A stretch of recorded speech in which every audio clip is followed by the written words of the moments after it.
नमस्कार। YouTube channel maths era and civil engineering by R P. Vyas से मैं R P. Vyas diploma third year civil के उन सभी स्टूडेंट्स का हार्दिक स्वागत करता हूं जिनको सब्जेक्ट कोड CE 303 यानी RCC में जो चैप्टर 5 है उसके अंतर्गत कंप्रेशन मेंबर्स कह दो, कॉलम्स कह दो, इसकी स्टडी करनी है। ये मेरा वीडियो नंबर 3 है इस चैप्टर पे। पहले चैप्टर में मैंने कुछ एनालिटिकल प्रॉब्लम किए थे, यानी कि अल्टीमेट लोड कैरिंग कैपेसिटी निकालने के लिए। दूसरे वीडियो में मैंने ये जो कोड प्रोविजंस हैं डिज़ाइन के लिए, उसका पार्ट 1 आपके लिए दिया था तैयार करके। कुछ रह गया था, उसको मैं पार्ट 2 में इस वीडियो में कर रहा हूँ। देखिए, पिछली वीडियो में मैंने आपको नंबर 1 जो है इफेक्टिव लेंथ और एक्टिव लेंथ के बारे में बताया था। नंबर 2 लीस्ट लेटरल डायमेंशन के बारे में बताया था, लीस्ट और लॉन्गर लेटरल डायमेंशन। और नंबर 3 मैंने आपको लॉन्जिट्यूडनल जो रीइंफोर्समेंट होता है उसके बारे में बताया था कि भाई कितना लेना चाहिए, डायमीटर कितना होना चाहिए, नंबर ऑफ बार्स कितनी, स्पेसिंग वगैरह, इस पे हमने चर्चा की थी। और अब जो इसके बाद नंबर 3 हो गया ना, जो नंबर 4 है ये हम शुरू कर रहे हैं इस वीडियो के अंदर। ये नंबर 4 जो है ये ट्रांसवर्स रीइंफोर्समेंट है। ट्रांसवर्स रीइंफोर्समेंट, देखिए इसको कहते हैं हिंदी में पार्श्व प्रबलन। अगर मैं इसको कहूँ हिंदी में तो कहूँगा पार्श्व प्रबलन। ये क्या होता है देखिएगा, ये जो मेन बार्स होती हैं, जैसे ये मैंने आपको रेक्टेंगुलर कॉलम समझाया था, और ये मान लीजिए कुछ मेन बार्स हैं, तो इन मेन बार्स को सपोर्ट करने के लिए, ताकि ये अपना काम कर सके इफ़ेक्टिवली, यानी मेन बार्स का काम जो होता है वो मुख्य रूप से 2 प्रकार का होता है। एक तो लोड लेना, लोड तो शेयर करता ही है, और साथ में अगर कॉलम में कोई बेंडिंग हो और उसके कारण टेंसाइल जो स्ट्रेस उत्पन्न होती है, तनाव प्रतिबल उत्पन्न होता है, उसका विरोध करना, क्योंकि कंक्रीट तो तनाव को ले नहीं सकता। अब ये जो मेन बार्स हैं, ये वाली जो मैं बता रहा हूँ, हैचिंग कर रहा हूँ, ये प्रॉपरली अपनी फुल कैपेसिटी में काम करे तो इनको कार्य करने योग्य कौन बनाता है? ये पार्श्व प्रबलन। कैसे? हम इन बार्स को चारों ओर से इस प्रकार से बांध देते हैं, इस तरह से बांध देते हैं। अब बांधने के भी कई इसके नियम है, उसकी चर्चा अपन समय समय पर करेंगे। मोटे तौर पर बता रहा हूँ मैं आपको। बीच में अकेला बच गया ध्यान और एक तार बांध दिया, इसे कहते हैं अपन लेटरल रीइंफोर्समेंट। अब ये लेटरल रीइंफोर्समेंट भी 2 तरह का होता है, एक तो लेटरल टाइज और एक हेलिकल रीइंफोर्समेंट। टाइज जो होती है हमेशा, अगर हम देखें एलिवेशन के अंदर एक लाइन नज़र आएगी, यानी वो एक हॉरिजॉन्टल होती है। जैसे मान लीजिए ये कॉलम है,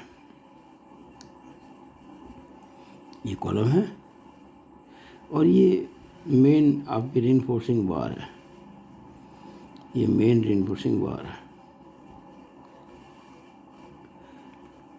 अब जो लेटरल टाइज होती है वो तो इस तरह से होती है, बिल्कुल एक यहाँ लग गई, एक यहाँ लग गई। ये जो मैंने कहा ना आपको, ये तार बांधा हुआ है, ये मैंने प्लान में दिखाया है। अगर इसको मैं इधर से देखूं, इधर से, तो एक मुझे लाइन नज़र आएगी ये केवल, और ये भी हॉरिजॉन्टल, और ये इन टाइज के बीच का गैप, ऐसे अपन कहते हैं स्पेसिंग ऑफ लेटरल टाइज। तो ये है लेटरल टाइज, और आपके कोर्स में डिप्लोमा के फ़िलहाल लेटरल टाइज ही हैं। लेकिन कभी कभी, और ख़ास करके हम जब बात करते हैं सर्कुलर कॉलम की, जैसे ये सर्कुलर कॉलम है और इसमें इस तरह से ये मेन रीइंफोर्सिंग बार है। अब आपको यहाँ तो प्लान में तो ये ऐसे दिखेगा, हेलिकल रीइंफोर्समेंट प्लान में तो ऐसे दिखेगा, लेकिन जब आप इसका बनाएंगे एलिवेशन,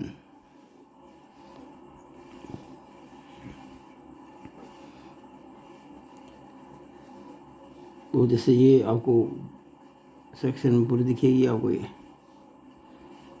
कट रही है ना, ये मैं मान लो मैं इसको यहाँ से काटूँ, यहाँ से, तो ये पूरी दिखेगी आपको, और उधर से वो दिखेगी पूरी आपको, जो कटती है वो नज़र आती है, बाकी जो कटी नहीं नज़र नहीं आएगी, वो डॉटेड लाइन आएगी सारी है।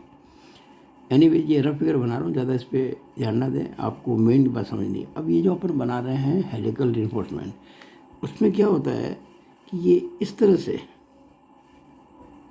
यूँ इस तरह से, इसे अपन कह सकते हैं हिंदी के अंदर सर्पिल, ये यूँ यूँ यूँ इस तरह से बांधते हैं। अपन समझ सकते हैं कि ये इस तरह से यूँ इस तरह से बांधते हैं इसको, अलग अलग नाम ही है ना, हेलिकल को कहते हैं हिंदी में सर्पिल। जब सांप रेंगता है ना, तो किस तरह से यूँ यूँ यूँ भी रेंगता है, तो इस तरह से ये इस प्रकार से चारों ओर यूँ घेरा बना लेती है, इस प्रकार से, इस प्रकार से।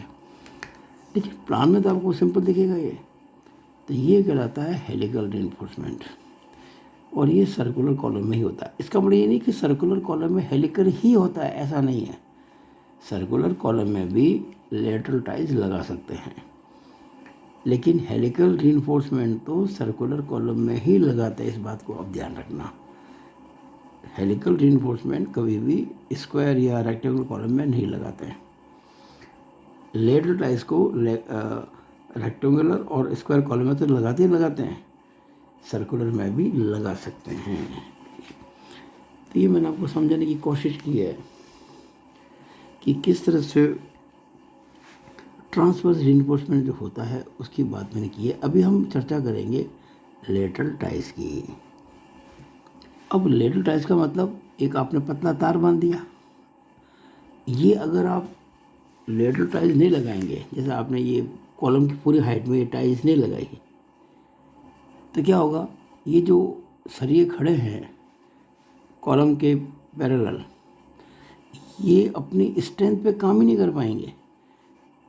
इन मेन रीइंफोर्सिंग बार को लोड को सहन करने की जो कैपेसिटी मिलती है वो इन लेटरल टाइज से मिलती है। लेटरल टाइज खुद कोई लोड नहीं लेती, ध्यान रखना। लेटरल टाइज कभी भी लोड लेने के लिए डिजाइन नहीं की जाती, ये तो केवल मेन रीइंफोर्सिंग बार को सपोर्ट करती है ताकि वो लोड ले सके, ठीक है ना, इस बात को आप ध्यान रखें। तो ये जो लेटरल टाइज है, इनके बारे में हम डिटेल में बात अब करने जा रहे हैं।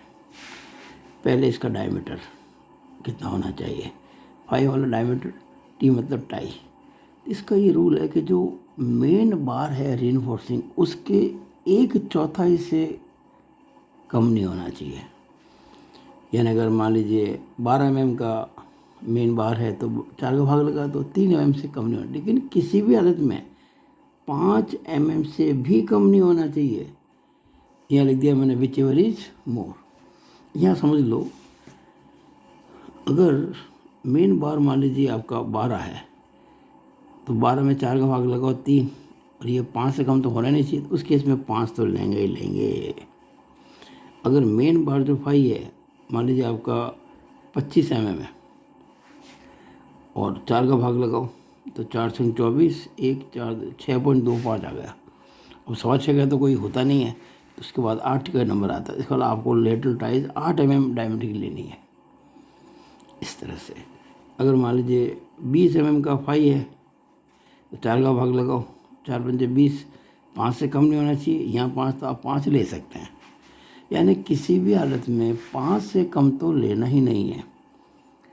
यानी आप क्या करेंगे, 5/4 करेंगे और एक 5, इनमें से जो बड़ा हो उससे कम नहीं होना चाहिए। अगर 5 बड़ा है तो 5 से कम नहीं होना चाहिए, अगर ये बड़ा है तो इससे कम नहीं होना चाहिए। ये बात आप अच्छी तरह से समझ लें तो आपकी क्लियर हो गई। अब पिच की बात करते हैं। पिच का मतलब ये होता है, मैंने कहा ना आपको अभी ये जो टाइल्स हमने यहाँ लगाई है ना, इनके बीच का जो ये डिस्टेंस है वर्टिकल, इसको पिच कहते हैं। तो ये पिच जो है, अगर इसको स्मॉल पी कहते हैं, तो it should not be more than B, मतलब कि लीस्ट लेटरल डायमेंशन से ज़्यादा नहीं होना चाहिए।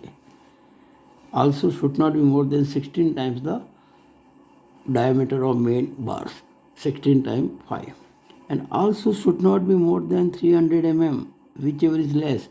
देखिए जब कहते हैं ना इससे भी बड़ा नहीं होना चाहिए, इससे भी बड़ा नहीं होना चाहिए, इससे भी बड़ा नहीं होना चाहिए, यानी इन तीनों में जो छोटा है उससे बड़ा नहीं होना चाहिए। जैसे मान लीजिए आपका लीस्ट लिटिल डायमेंशन सपोज करो 300 mm है, ठीक है, ये लीस्ट लिटिल हो गया। और आपने जो बार का डायमीटर लिया मान लीजिए 20 लिया, तो ये क्या करें यहाँ पे 16 × 5, यानी कि 16 × 20 अगर करें तो 320 आता है। और ये आखिर में कितना 300, तो ना तो 300 ज़्यादा हो, ना 320 ज़्यादा हो, ना 300 ज़्यादा हो, इसमें कम कौन सा है 300। इसका मतलब 300 से ज़्यादा तो होना नहीं चाहिए। आप 250 रखो, 280 रखो, कुछ भी रखो। अच्छा, अगर मान लीजिए 12 mm हो गया, कितना हो गया 12 mm, इसको गुणा करो 16 से, 16 5 है ना, यहाँ देखिए आप 16 5, 16 से गुणा करो, 16 दूनी 32, हासिल के 3, 16 कम 16 3 19, 192 mm। तो उस केस में, और मान लीजिए लीस्ट लिटिल डायमेंशन आपका इस बार मान लीजिए बी को मान लीजिए 400 mm है, तो 400 से ज़्यादा ही नहीं, 400 mm से ज़्यादा नहीं होना चाहिए, 192 mm से ज़्यादा नहीं होना चाहिए, और 300 वाला तो खैर है ही है। इन तीनों में से जो छोटा हो उससे बड़ा नहीं होना चाहिए। इस बार 192 छोटा हो गया, यानी जो आप ये स्पेसिंग देंगे ना, ये जो स्पेसिंग देंगे टाइल्स के बीच का जो पिच जिसे कहते हैं, ये पिच 192 mm से ज़्यादा नहीं होना चाहिए। अब 192 राउंड फिगर नहीं है, तो हम क्या कर सकते हैं, इसको 190 कर सकते हैं, 180 कर सकते हैं राउंड फिगर के अंदर। तो ये बात मुझे आपको अच्छे से समझानी थी, तो मेरे ख्याल है आपको ये बात अच्छे से समझ में आ गई होगी। ये जो दोनों बातें हैं आपको क्लॉज 26.532E पेज 49 पे मिलेगी, पेज 49 26.532E। देखिए 26.5, पहले देखिए पेज 49, फिर ये 26.532 लिखा ना, ट्रांसवर्स रिइंफोर्समेंट यानी कि पार्श्विक प्रबलन, और इसमें ई, ये देखिए ई, ये रहा, एक सेकंड, ई ही है ना, हाँ ई ही है, ई मिलेगा आपको, ये मुझे सी लिखना चाहिए था, ये एक्चुअली सी है, इसके बारे में ना सी है, सॉरी ये ई नहीं है, ये मैंने शायद बोला सही नहीं की, ये C, it is C, it is not E, it is C, C है ये देखिएगा, ये C, pitch and diameter of lateral ties. The pitch of transverse reinforcement shall be not more than the least of the following distances. पहला, least lateral dimension 16 times the smallest diameter of the longitudinal reinforcing bar. Actually क्या है, इसने smallest यूँ इसलिए use किया, कई बार हमारे तो ऐसा नहीं करेंगे, हम हमेशा एक ही डायमीटर की बार काम में लेंगे, लेकिन कभी ऐसा हो जाए कि मेन बार जो है वो कोई तो 16 mm की है, कोई 12 की है, कोई 20 की है, उस केस में जो सबसे छोटा डायमीटर है ना, उसके 16 गुने से ज़्यादा नहीं होने चाहिए। और तीसरा 300 mm। और पिच की जो बात करें इसके अंदर, पिच की बात तो आ गई, उसके बाद क्या बात थी, डायमीटर। तो डायमीटर ये रहा इसके अंदर, the diameter of the shall not be less than 1/4 of the diameter of the largest longitude bars. ये सब है, तो ये आप काम में ले लें इसको 5/4। ध्यान देना, अगर अलग अलग डायमीटर है तो जो सबसे बड़ा डायमीटर है ना उसके चौथा हिस्से कम नहीं होना चाहिए, और 5 mm से कम तो किसी भी हालत में नहीं होना चाहिए। इसको यूँ समझे आप कि अगर मान लीजिए डायमीटर 12 mm है तो 12 में 4 का भाग लगाओ 3, तो 3 से भी कम नहीं हो, 5 से भी कम नहीं हो, इस केस में 5 होना चाहिए। अगर डायमीटर आपका मान लीजिए 24 mm है तो 4 का भाग लगाओ, तो 6 से भी कम नहीं होना चाहिए और 5 से भी कम नहीं होना चाहिए। तो इस समय 6 से कम नहीं होना चाहिए, ध्यान रखना, क्योंकि 6 बड़ा ना 5 से। अगर 25 होता 4 का भाग लगाओ तो 6.25, इससे कम नहीं होना चाहिए। इस केस में आपको कम से कम 8 लेना पड़ेगा। तो ये आपको मैंने अच्छी तरह से समझा दिया था, मैंने इस चीज़ को आपको पहले भी। अब बात आती है कवर की। कवर का मतलब क्या? कवर का मतलब क्या?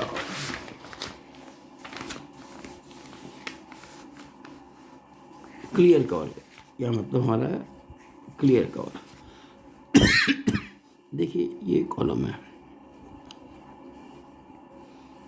और ये आपने बार लगा रखी है,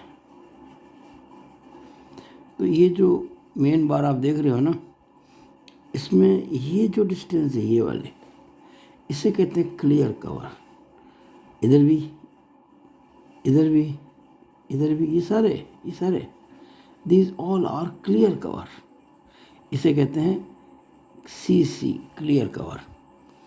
ये जो क्लियर कवर है इसके बारे में है कितना होना चाहिए कितना नहीं। अच्छा, पूछा आपसे व्हाट इज इफेक्टिव कवर, तो अगर इसका हम सेंटर पॉइंट लें तो ये दूरी है, it is EC, effective cover, प्रभावी ढक्कन।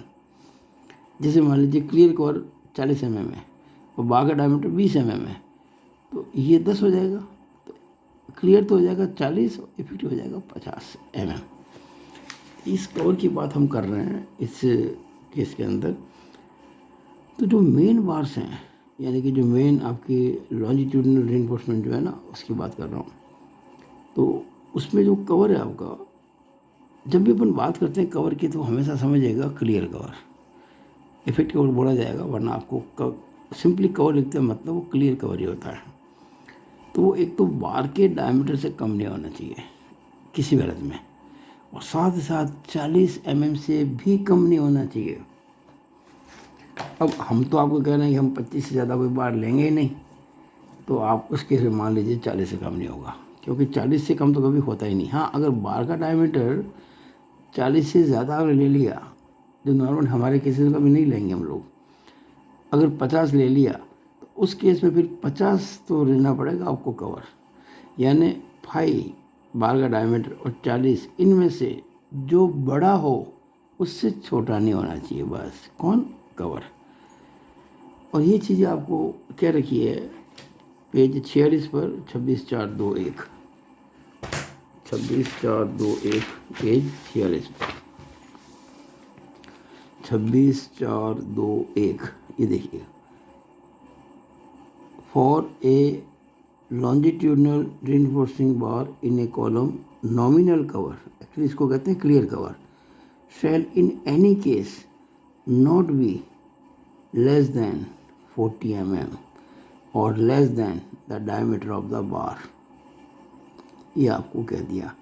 आगे इसमें कुछ बात और लिखी है, in the case of columns of minimum dimension of 200 mm और अंडर, यानी 200 mm की नॉर्मली कभी साइज होती नहीं है किसी की, लेकिन कभी कभी बहुत छोटे कॉलम होते हैं ना, उस केस में इस 40 को 25 mm किया जा सकता है। In case of columns of minimum dimension of 200 mm और अंडर, या 200 या उससे छोटी जो साइज़ के कॉलम होते हैं, whose reinforcing bars do not exceed 12 mm, यानी जिसमें 12 mm से ज़्यादा ही कोई बार लगे नहीं, उस केस में नॉमिनल कवर को आप 25 mm तक, लेकिन ये बहुत कम। अब लेकिन ध्यान रखिए, आप कभी ऐसा एग्जाम में छोटा मोटा क्वेश्चन आ जाए, शॉर्ट क्वेश्चन आ जाए, तो आपको ध्यान में होना चाहिए ये चीज़ कहाँ पर है। तो मैंने आपको कहा था ना कि अधिकांश क्वेश्चन ऐसे होंगे जो आपको उत्तर कई किताब में नहीं मिलेंगे बुक के अंदर, लेकिन कोड में मिल जाएंगे। तो कोड का इस्तेमाल आपको ढंग से करना आना चाहिए। अब है ये ट्रांसवर्स रिइंफोर्समेंट, यानी आपने जो लेटरल टाइज लगाई थी ना अभी, उसके लिए कवर कितना होता है, उसके लिए सिंपल सा है, जितना लेटरल टाइज का डायमीटर है उससे कम तो होना ही नहीं चाहिए, और साथ में 15 mm, यहाँ 40 था यहाँ 15 है, इन दोनों में से नॉर्मली बड़ा यही होता है, विच एवर इज मोर। तो 15 mm से कम कभी इसका कवर नहीं होना चाहिए। क्लियर? किसका? लेटरल टाइज का। ये बाकी कोई ख़ास बात है इसके अंदर। अब ये अगला पॉइंट, मिनिमम एसेंसिटी, ई मिनिमम। देखिए हम पढ़ रहे हैं एक्सियली लोडेड कॉलम्स। जैसे ये कोई कॉलम है, ये इसके दो डायगोनल हैं रेक्टेंगल के, ये हिसाब तो कहता है कि लोड ऐसे लगा हुआ है, यानी बिल्कुल यहाँ लगा हुआ है, ये थ्योरेटिकल है। हम जिसको लोड को एक्सियल मानते हैं वो कभी एग्जैक्टली एक्सियल तो पॉसिबल ही नहीं है, उसमें कुछ न कुछ तो एसेंट्रिसिटी होगी ही होगी, ये मान के चलो। तो कोड ने दिया है प्रोविज़न कि मिनिमम एसेंट्रिसिटी हम कितनी माने, जिसके आधार पर डिज़ाइन की जाती है।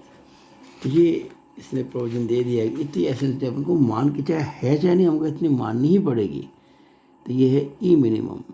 ई का मतलब एसेंट्रिसिटी यानी कि उत्केंद्रता, मिनिमम यानी कि कम से कम। तो कम से कम जो उत्केंद्रता है यानी कि जो सेंटर पॉइंट है उससे लोड की दूरी, उसके लिए फॉर्मूला ये है, unsupported length upon 500 plus least lateral dimension upon 30, इससे निकलेगा। ये ई मिनिमम के लिए फॉर्मूला है। लेकिन ध्यान रहे,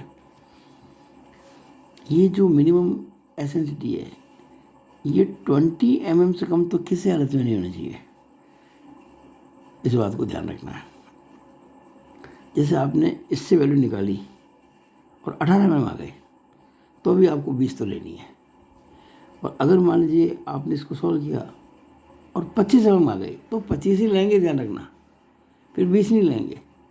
यानी इससे जो आती है ना वो ही लेनी है, लेकिन अगर वो 20 से कम आती है तो फिर 20 ही लेनी है, क्योंकि ये मिनिमम एसेंसिटी कभी 20 से कम तो होती ही नहीं है, होनी नहीं चाहिए, कोड कहता है। और साथ साथ में ये जो एसेंसिटी अपन लेंगे वो 0.05 इंटू लीस्ट लेटरल डायमेंशन से ज़्यादा भी नहीं होनी चाहिए। हम चेक करेंगे, जब डिज़ाइन करेंगे तो बताएंगे आपको हर चीज़ को, वो इससे कम है, इससे ज़्यादा है। तो इसमें मिनिमम मैक्सिमम दोनों की लिमिट मैंने बता दी आपको। फॉर्मूला ये है, 20 mm से कम नहीं होनी चाहिए, और 0.05, जैसे मान लीजिए लीस्ट लेटरल डायमेंशन आपका 400 mm है, तो 400 को गुणा करेंगे 0.05 से, तो 20 ही आएगा मेरे ख्याल से, 20 ज़्यादा नहीं तो 20 ले लेंगे उस केस के अंदर। और वो जब क्वेश्चन करेंगे तो आप उसको बता देंगे। मतलब ये रूल है कि 0.05 इंटू लीस्ट लेटरल डायमेंशन से ज़्यादा नहीं होनी चाहिए, 20 तो होनी चाहिए, और ये फॉर्मूला ये देने का है। ये आपको दे रखा है पेज 42 पे 25.4, पेज 42 25.4। तो ये लिखिएगा पेज, ये रहा पेज 42 और ये रहा 25.4, minimum eccentricity all columns shall be. देखो कितनी खास बात बताऊँ आपको, यहाँ तो मैंने एक फॉर्मूलेट कर रखा है इसको बाकायदा, L/500 प्लस B/30, लेकिन यहाँ कोड में ये फॉर्मूला नहीं मिलेगा, ये लैंग्वेज मिलेगी, भाषा में लिखा मिलेगा। All column shall be design for minimum eccentricity equal to unsupported length, यानी कि एक्चुअल लेंथ ऑफ कॉलम, ये देखो स्लैश है, स्लैश मतलब upon 500 plus lateral dimension upon 30। ये लेटरल मतलब लीस्ट से मतलब यहाँ पर है, subject to a minimum of 20 mm, ये दे दिया इसने, कम से कम 20 होनी चाहिए। मेरे ख्याल से आपको बात समझ में आ गई होगी। अगला पॉइंट, परमिसिबल स्ट्रेसेस। अरे भाई इस कॉलम के अंदर दो ही जो होते हैं इसके कंपोनेंट्स, एक तो कंक्रीट और एक स्टील। तो कंक्रीट के लिए जो स्ट्रेस है परमिसिबल वो FCK है।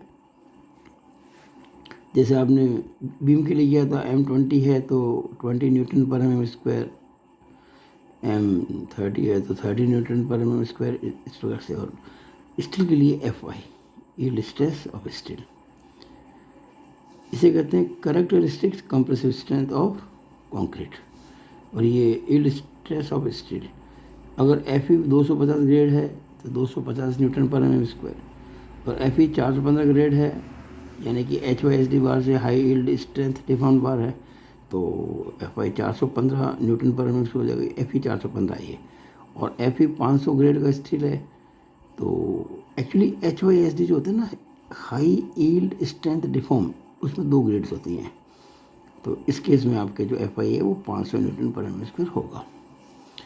नो लास्ट, फिलहाल इस वीडियो का कॉलेप्स लोड, अल्टीमेट लोड कह दो, कॉलेप्स लोड कह दो, फेलियर लोड कह दो। तो इसके लिए देखिए कोड ने फॉर्मूला तो खैर दे रखा है, पर मैं थोड़ा सा इसको समझा रहा हूँ ये फॉर्मूला आया कहाँ से। देखिए शुरू में ये फॉर्मूला था कि 0.45 FCK into AC plus 0.75 FI into ASC। FCK बताइए, आपको समझा दिया। AC का मतलब एरिया ऑफ कंक्रीट, ASC का मतलब area of steel in compression. AC यानी area of concrete, area of steel in compression, यानी कंक्रीट का एरिया, स्टील का एरिया। ये फॉर्मूला था, लिखा था area of concrete, area of steel in, यानी मेन रीइंफोर्सिंग बार का। अब देखिए हम जो E मिनिमम आपका ना मैंने, वो हम 0.05 B से ज़्यादा नहीं लेंगे। ये जेड हटा देते हैं, PU है ये। हम अगर E मिनिमम 0.05 B से ज़्यादा नहीं लें तो ये जो कैपेसिटी है इसको 10% डिक्रीज़ कर दिया जाता है, ये कोड ने कहा है, डिक्रीज़ बाई 10%।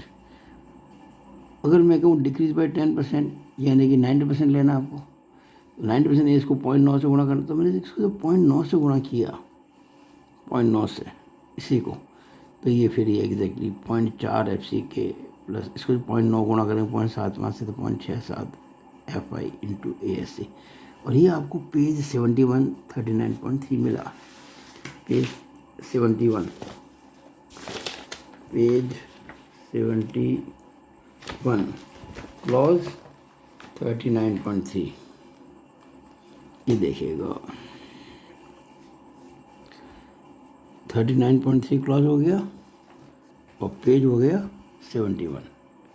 देखिएगा, when the minimum eccentricity as per 25.4, तो हम पहले समझा चुके हैं आपको, does not exceed 0.05 time the lateral dimension, the member may be designed by the following equation, PU is equal to 0.4 FCK AC plus 0.67 FI ASC। ये clearly दे रखा है, इसलिए आपको फॉर्मूले याद नहीं करना है, बस पता होना चाहिए कहाँ पर है। वैसे होता है क्या, सवाल करते करते अपना आप याद हो जाते हैं, पर मैंने कहा ना कितना भी याद कर लो, कितना भी लिख दो, ये आप अगर लिखेंगे नहीं क्रॉस पेज तो फिर आपके नंबर्स में कुछ कमी की जाएगी। तो मैं अपनी बात को, कुछ बातें और लिखी थी मैंने, जो मैंने काट दिया, कोई काम की नहीं थी, इतना ही आप ध्यान रखें। और अब तक जो मैंने आपको बताया कंप्रेशन मेमोरी के बारे में, यानी पिछला जो वीडियो नंबर, ये तो वीडियो नंबर 3 है, जो मेरा पिछला वीडियो नंबर 2 था वो पार्ट 1 था, ये पार्ट 2 है। तो आप देखेंगे ये मैंने एक आपके लिए बना दिया है छोटा सा एक ब्लॉक कि भाई पेज नंबर 41, 42, 46, 48, 49, 71, 94, 1, 2, 3, 4, 5, इन 7 पेजेस के अंदर ही कॉलम की सारी बातें लिखी हुई है। वैसे भी कॉलम में कुछ बातें बची हुई है, हम टाइम पे उसको भी लेंगे, लेकिन जो मैंने अब तक 2 वीडियो बनाए हैं, पहले वाला, इसके पहले वाला जस्ट यानी दूसरा और ये तीसरा, ये इन पेजेस में समाये हुए हैं सारे। तो अगर आप अपने किसी नोटबुक में लिख लें कि भाई 40, तो आपको क्या होगा कि ढूंढना नहीं पड़ेगा, दिमाग में आपके फिट हो जाएगा, अब ये पेज नंबर हमारे कॉलम के लिए है, तो बहुत जल्दी होगी, आसानी होगी, आप 2-3 बार काम करेंगे, आपको याद भी हो जाएंगे। तो आशा करता हूँ आपको मेरा वीडियो बहुत अच्छा लगा होगा और आप इसको लाइक ज़रूर करेंगे। लाइक तो करना ही चाहिए, हर बच्चे को वीडियो अच्छा लगता है तो लाइक करने में क्या जाता है, हम लोग इतनी मेहनत करते हैं, हमको थोड़ा सपोर्ट मिलता है। और इसको शेयर भी कीजिए अपने अधिकतर दोस्तों के बीच में। और आपने अगर चैनल को सब्सक्राइब नहीं किया, सब्सक्राइब करना ना भूलिए, क्योंकि मैं केवल आपके आरसीसी के लिए नहीं, मैं बाद में आने वाले समय में स्टील के लिए बनाऊँगा। बड़े बड़े जो महत्वपूर्ण विषय हैं उस पर वीडियो बनाते रहता हूँ। आपको मेरे वीडियोस मिलते रहेंगे। अगर आप मेरे यूट्यूब चैनल को सब्सक्राइब करेंगे तो मुझे आपको भेजना नहीं पड़ेगा किसी भी ग्रुप के अंदर, आपको अपने आप ही मिल जाएगा। तो इसी के साथ मैं अपना वीडियो ख़त्म करता हूँ। It is all over about this video. Thank you.